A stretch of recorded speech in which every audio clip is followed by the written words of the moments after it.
Good morning students.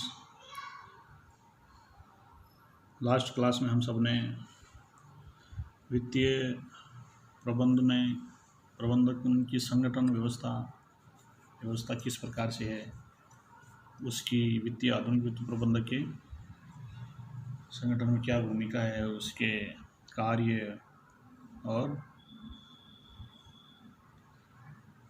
उसके अधीन कौन कौन काम करते हैं, तो वो व्यवस्था अपन ने देखी थी।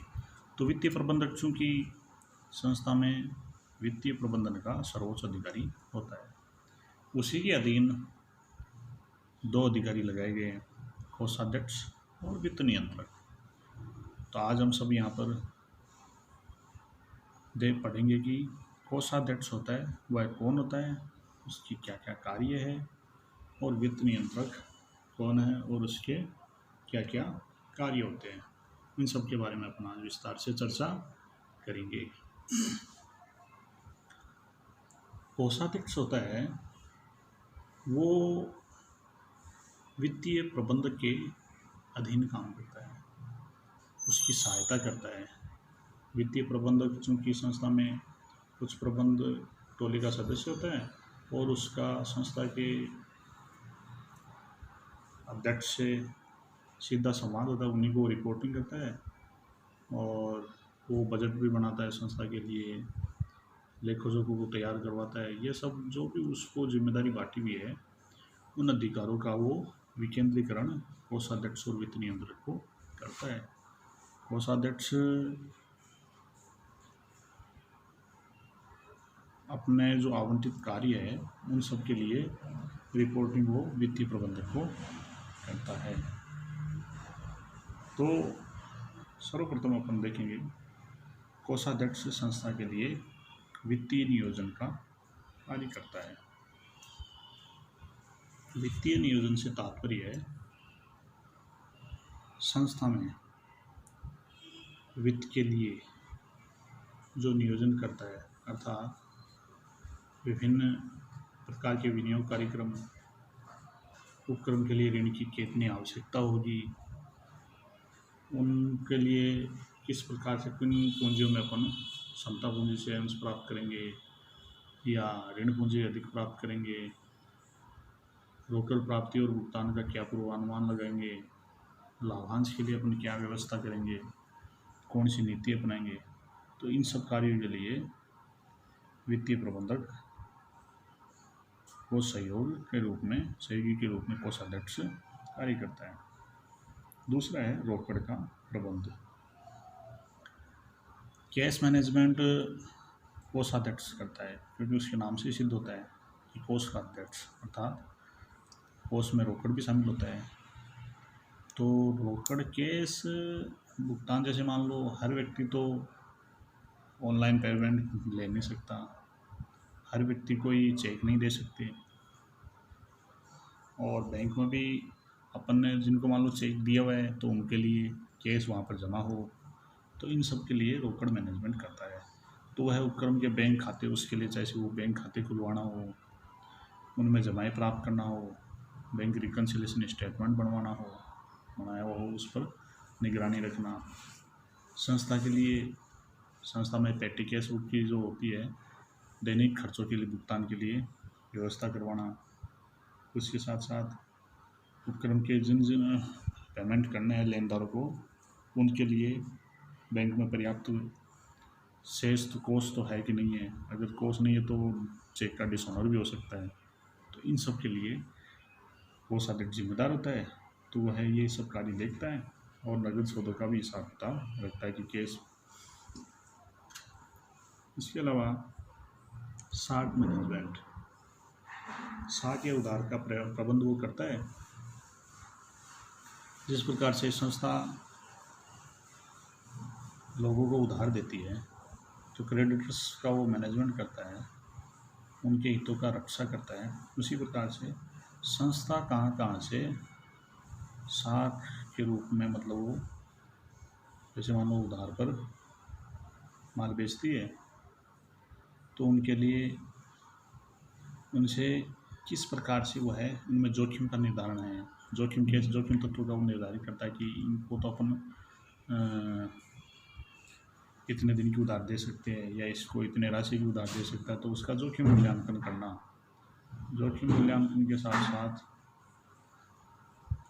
उनसे वापस भुगतान किस प्रकार से प्राप्त होगा, तो साख वसूली की व्यवस्था करवाना। शीघ्र या जल्दी मतलब अपने को भुगतान किस प्रकार से प्राप्त हो सकता है, तो इसके लिए वह कैश डिस्काउंट हो, ट्रेड डिस्काउंट हो या अन्य ऑफर करके वह संस्था के लिए कोषों का पर्याप्त अनुपात बनाए रखता है कि संस्था में ना तो कोषों की कमी रहे, ना उनका दुरुपयोग हो, ताकि संस्था के न्यूनतम लागत से अधिकतम लाभ प्राप्त कर सकते हैं। साथ ही उधार प्रबंध के बाद में अपन देखते हैं कि प्रतिभूतियों का विक्रय का कार्य भी वह करता है। प्रतिभूतियों का विक्रय जो वित्तीय नियोजन है उसी का एक अगला पार्ट है कि जब कोषाध्यक्ष के द्वारा वित्तीय नियोजन कर लिया जाता है कि संस्था के लिए कितने मतलब अपने को कोष की प्राप्त करनी है, किस क्षेत्र में उनको क्षेत्र से कोषों की प्राप्ति करनी है, कितनी राशि चाहिए, तो इन सब का निर्धारण कर नियोजन करने के बाद में वह प्रतिभूतियों का विक्रय करेगा। प्रतिभूतियों यानी जो संस्था के द्वारा जैसे वो शेयर हो, इक्विटी शेयर हो, प्रेफरेंस शेयर हो, डिवेंचर हो, तो इन सब के लिए वह प्रतिभूतियाँ बाजार में बेचेगा, तो लोगों को प्रतिभूतियाँ मिलेगी और उसके बदले में संस्था को कोष प्रदान करेंगे। अर्थात कोषाध्यक्ष के द्वारा संस्था के लिए प्रतिभूतियों का विक्रय किया जाता है, वो दीर्घकालीन हो चाहे अल्पकालीन हो। इसके साथ साथ विनियोग बैंकों से भी वो बात करता है, सरकारी नियमों का वो है पालना करता है कि नियमानुसार संस्था में प्रतिभूतियों का विक्रय किया जाए। बॉन्ड व स्टॉक का भी भुगतान करता है। वापस मान लो उनका जो जिनको भी आवंटित हुए हैं,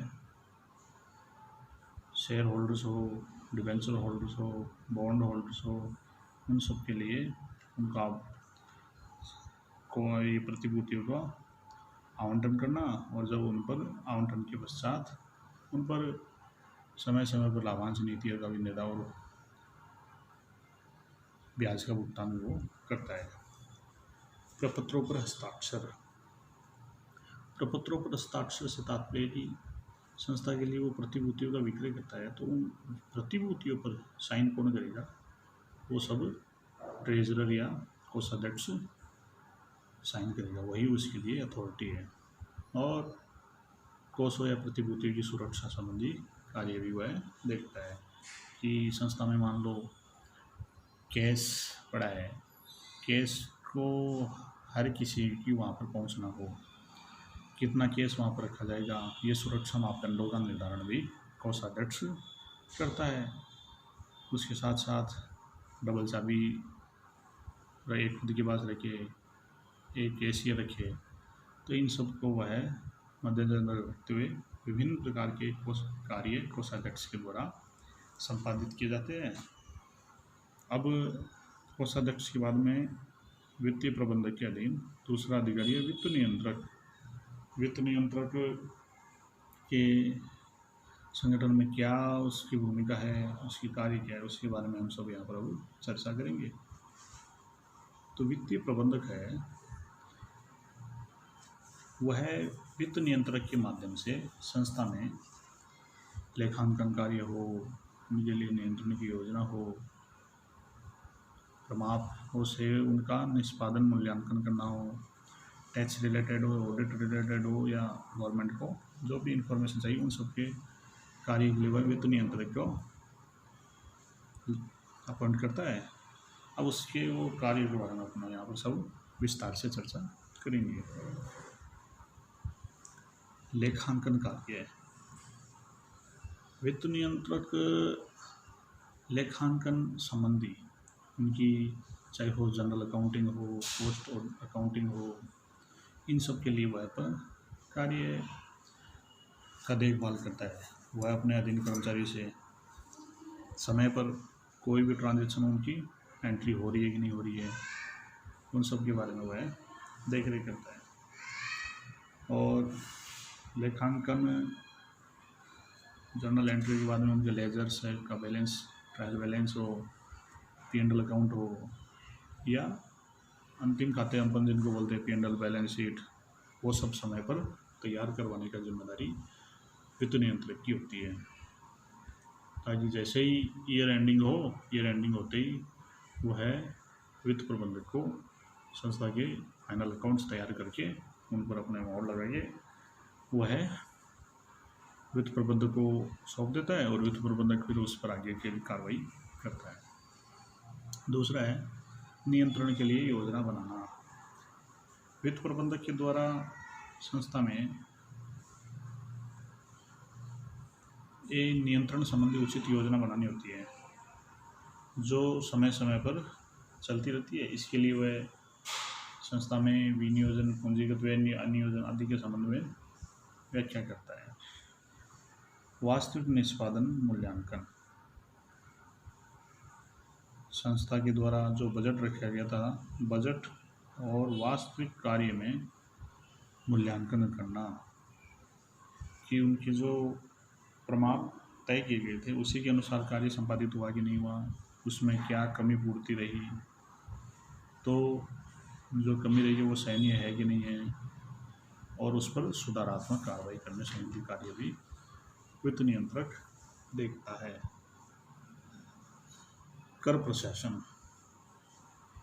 कर प्रशासन के अंतर्गत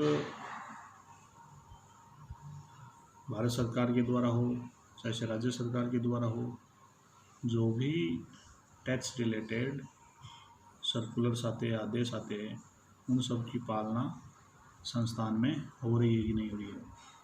जैसे मान लो GST की मंथली रिटर्न होती है या क्वार्टरली होती है, ईयर एंडिंग रिटर्न है, या फिर TDS संबंधी मान लो क्वार्टरली रिटर्न है, ईयरली रिटर्न है, वो समय पर फाइल हो रही नहीं हो रही है। संस्थान के कर्मचारी को फॉर्म नंबर 16 हो, 16A हो, वो सब उनको समय पर प्रोवाइड कराए जा रहे हैं नहीं हो रहे हैं। तो इन सब करों का भुगतान समय पर हो रहा नहीं हो रहा है, रिटर्न फाइल की जा रही है नहीं की जा रही है, तो ये सब कार्य वित्त नियंत्रक के द्वारा संस्थान में करवाए जाते हैं ताकि संस्था पर जुर्माने ना लग सके और टैक्स डिफाल्टर संस्था ना हो। तो ये वित्त नियंत्रक की मुख्य कार्य में आता है। अंकेक्षण संबंधी कार्य। वित्त नियंत्रक संस्थान में चाहे वो अंकेक्षण इंटरनल ऑडिट हो या एक्सटर्नल या स्टेचुटरी ऑडिट हो, वह उनको संपादित करवाने का कार्य करता है। इसके लिए आंतरिक निरीक्षण के लिए तो वो